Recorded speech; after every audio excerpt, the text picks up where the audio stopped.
Guys, it is official, okay? The collective of the WNBA players have all agreed to opt out of their current CBA deal.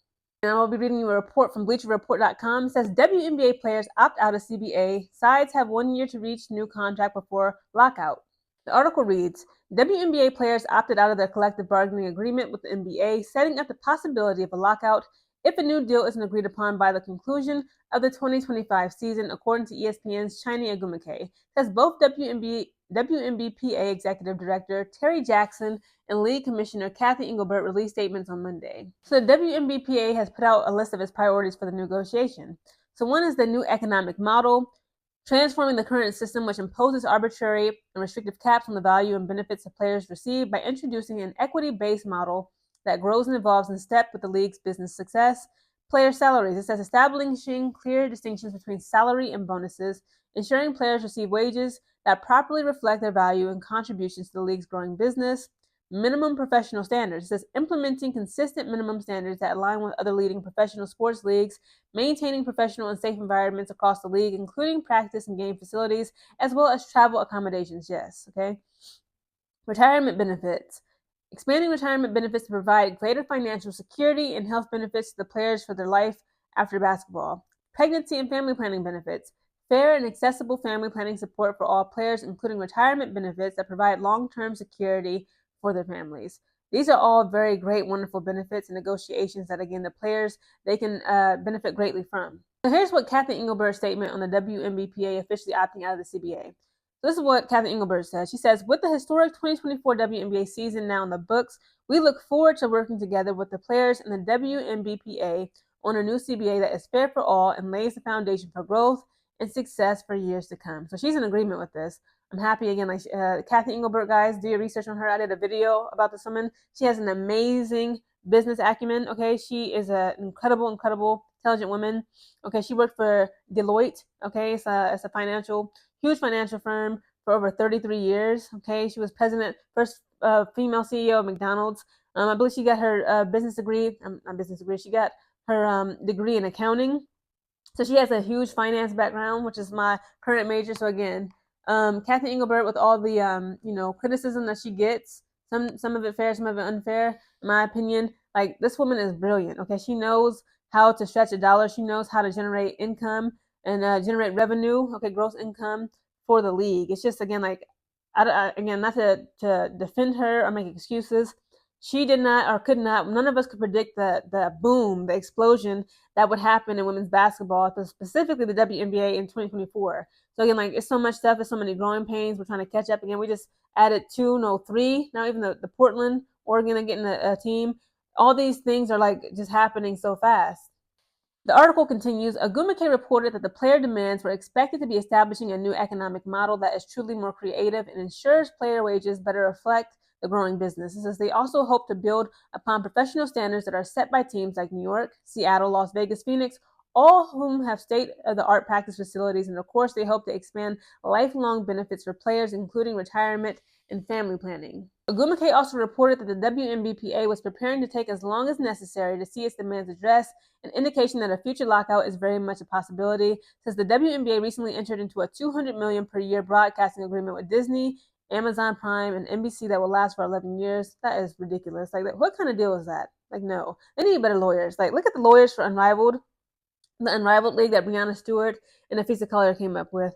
And like, just a 2-year contract for over $100 million. That's crazy. Now the WNBA, I got an 11-year contract for $200 million. Come on, get up out of here. So the league also announced in September that it delivered its most watched regular season in 24 years, finished with its highest attendance in 22 years, and set records for digital consumption and merchandise sales in 2024.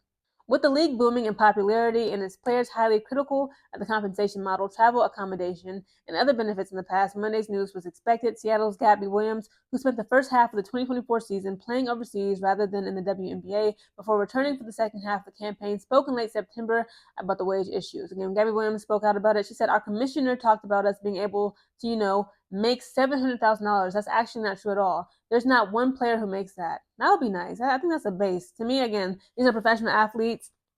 The mental and physical, fatigue and wear and tear on their bodies and minds. I believe they should at least be making $500,000. Again, that's just my opinion. Again, like they can turn a profit. Again, it's just like, again, with Kathy Engelbert and all her genius, they still have yet to figure out. Again, it's not like, how do I explain this? Some people, again, like, it's y'all opinion. Women's basketball sucks. Nobody watches this. It's an inferior product, inferior performances. But again, it's like, it's still a business, okay? You can figure out ways how to actually turn profit. But again, they don't know how to capitalize. Like this past year, Angel Reese and Caitlin Clark entering the league, it literally put so many eyes. So much wealth was generated, but they still lost at least between $10 to $40 million. That's crazy, right? And it's again, it's like, look, just the media deals. The reason why the NBA is worth over it's pretty much worth billions upon billions of dollars. They're media deals, okay? They actually have good lawyers that actually can negotiate, good financial businessmen and businesswomen that negotiate their media deals. Again, it's not just about, jersey sales and all this other stuff, okay, and ticket sales. What brand, like Nike, Adidas, what media rights company, CBS Network, ESPN Plus, who can you negotiate with that actually will give you media deals? Like Amazon, Disney, like they have, like the WNBA has a lot of good, companies that can back them up and actually invest in them. And it's like, who would sign an 11-year contract only worth $200 million in 11 years? Just nonsense. It says the WNBA thinks that they don't have to pay us more in order for us to be here, she told reporters. And I think I didn't express that when I first talked about prioritization. Our commissioner talked about us being able to make $700,000. That's actually not true at all. There's not one player who makes that. We were promised 2 marketing agreements and legal marketing agreements, but they've fallen quite short. So it's still not enough for us international players to want to stay here. The WNBA, if you want us to be here, you have to pay us more. It's business. It's how it works. Again, that's what Gabby Williams quoted. Says Las Vegas Jackie Young has the league's highest contract value in 2024 at $252,450. Caitlin Clark, the WNBA Rookie of the Year, one of the players directly responsible for the league's huge spike in popularity, made just $76,535 in WNBA salary this past season. Again, like, to me being a punk airman, okay, making very little, okay, to do all the work that I've been doing, I ain't gonna lie. I hate to compare and contrast it. To me, again, I'm pretty much poor compared to these people. I would take the $76,535 Caitlin Clark's base WNBA salary, because again, like, to work 5-6 months out of the year. Again, they're also getting paid, like, that's their monthly salary during the off season, right? And they do get medical care benefits. But again, like, what's big for me, again, it's not just the salary, but the benefits. Again, pregnancy, that's big. Kathy Engelbert, I believe she's the one who negotiated that, players can have IVF, IUI reciprocal treatments, regardless of their sexuality, right? Whether you're heterosexual or, bisexual, straight, like a lot of women, they may need to utilize, IVF treatments, right? And fertility treatments. But what's really major about the new CBA deal is that players can actually have a pension. I did not know that currently WNBA players don't have a pension. I had no clue that you can actually, like, they can't really like match like an IRA, Roth IRA, 401k, for their retirement. Like, you got to think long term. Like, a lot of players, unfortunately, even like we see it all the time in the men's side, especially in the NFL, right? You sign a contract. That's why the contract isn't guaranteed. Like, what if you tear your Achilles heel? Like, there's so many nasty injuries that happen, like, in men's sports, and we see it also in women's sports. And it's like, let's say, like, you're on a 6-year contract, okay, but in your second year you get like a career-ending injury. It's like, okay, but what about your retirement? You still got bills. You got medical bills. Hopefully, they right now they do receive medical benefits and treatments, but I'm not sure if they can utilize those medical benefits and seek medical care, especially as women. We got OBGYNs, we have to go to gynecologists, birth control methods. I'm not sure if they're actually able to take advantage of that during the off season. So again, it's not just about money. Okay, a lot of these women are wives and mothers. They got families and spouses to take care of. So again, I believe medical benefits for themselves, their spouse, and their dependents, right? And also just, retirement. You can't just think about today. Always think about 10, 20, 30, 40 years down the line, when your contract may be over, or universe forbid, right, you get a career-ending injury, because it happens all the time, right? We see it all the time. So again, it's like, with this new CBA deal, I really hope that the players are able to come together, demand change, and just utilize their platforms, utilize their voices, and demand better. Because again, like, I understand that right now they're not making a profit, but in the next 5 years, especially like Juju Watkins, Paige Beckers, okay, the world is paying attention to women's basketball. It's a global phenomenon, because I ain't gonna lie, we got to give the credit, because Angel Reese, Caitlin Clark, and the likes of them, right?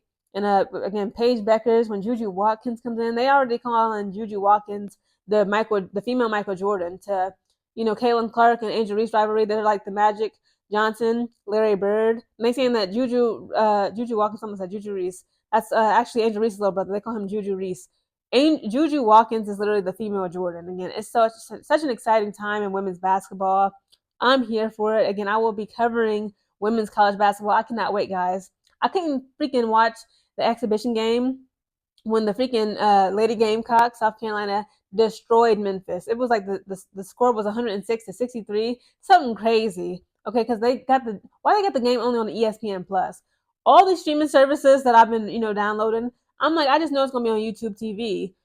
It's gonna be on one of these freaking sources or apps that I got. Then now they're saying like, no, it's on ESPN Plus. So but again, guys, November 4th is the start of women's college basketball tonight. The NBA, of course, they got games coming on. I will be watching some NBA games. Do you guys want me to cover NBA games? I ain't gonna lie. I've been trying to like cover the Golden State Warriors versus Los Angeles Lakers. I did not know half of those people, so I'm trying to like pay attention to the game, and it's like it's a good game, but it's like besides LeBron James, Bronny James, of course, Anthony Davidson, Draymond Green, like I don't know who these players are, right? So it was like I have to reintroduce myself. So I'm trying to like watch ESPN, sports news broadcasts, and like just pay attention to the game. So today, again, like we got some NBA games coming on, and I will be paying attention to those. But please comment down below if you would like for me to cover the NBA as well.